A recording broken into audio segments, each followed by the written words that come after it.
A new biography called Marsha, The Joy and Defiance of Marsha P. Johnson, tells the story of the Black transgender pioneer's fight on the front lines of history as a leader in the early LGBTQ rights movement.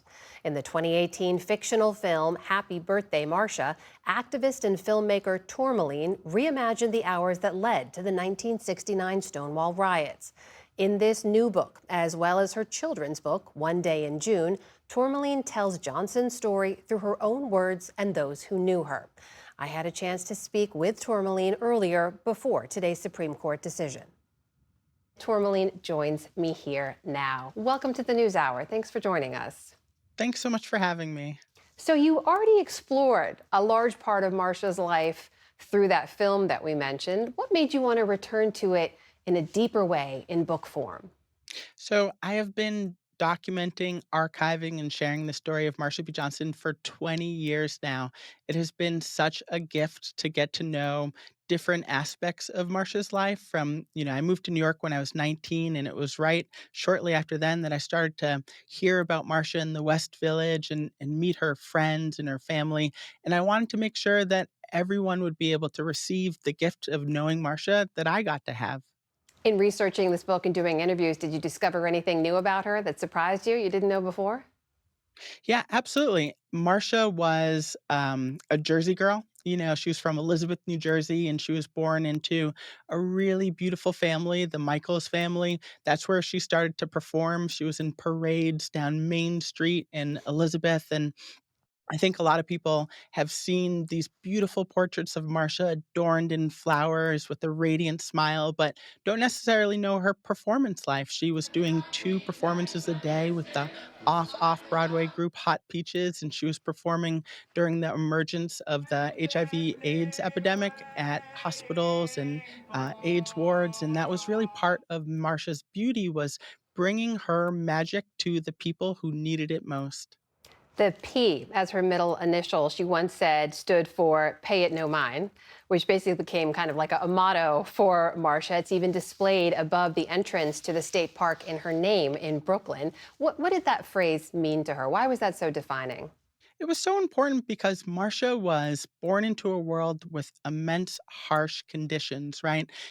She moved to New York City, Times Square in 1963. And at the time, if you were a trans person, you could be arrested and put in jail just by going outside and living out your truth. There were these 3 articles of clothes laws that the New York Police Department used to arrest and punitize trans and gender nonconforming people. So Marcia was really aware of the conditions of her life, and she dedicated her life to be a leader for her entire community. And also, it was really important for her to not get, tangled up in the noise of it all. So she said, "Pay it no mind to the people who didn't understand her beauty." She said, "Pay it no mind to people who could never see the value of her community, who didn't understand, the beauty of trans and gender nonconforming people turning up the volume of their entire life." You document this story as she becomes sort of a celebrated muse and a prolific performer, as you noted, and you write this. You say Marsha never had an agent or a gallery, but she was making art. She was seen as an artist, and she was practicing her art in knowing and intentional ways. Tell us about that blend of activism and art.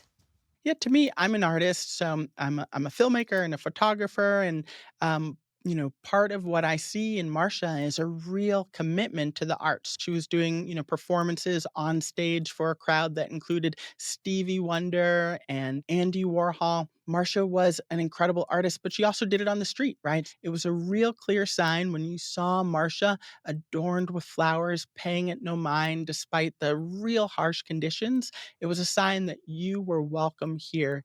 Tourmaline, as you and I speak now, we're in a time when the administration has been involved in an effort that really revises and erases a lot of transgender history from official government websites. There was reporting about the removal of some information, including related to Marsha P. Johnson's life from a National Park Service website. How do you look at this moment in American history and what we can take from Marsha's life at this time?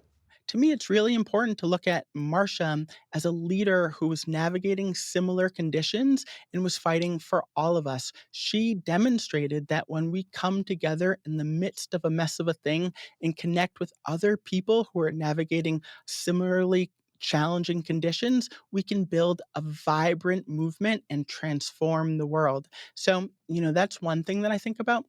The second that I think about is that she met Sylvia Rivera, her friend, when Sylvia Rivera was 13 years old in Times Square. So part of the story of Times Square and the street queens in Marcia in the 60s is a lot of young people were leaving their homes because of misunderstandings with their family, hostilities in their homes. A lot of queer, transgender, nonconforming, LGBTQIA plus young people had to leave their homes and would be houseless. I think to me it's really important to ask, do we really want to go back to that? Do we really want to go back to a time when young people are not able to get the care that they need, are not able to have safe homes filled with understanding? Because that was the reality that Marsha B. Johnson was navigating, just like Sylvia Rivera and so many other people. The book is Marcia, The Joy and Defiance of Marsha P. Johnson. The author is Tourmaline. Thank you so much for your time. Such a pleasure to speak with you. Thank you so much for having me.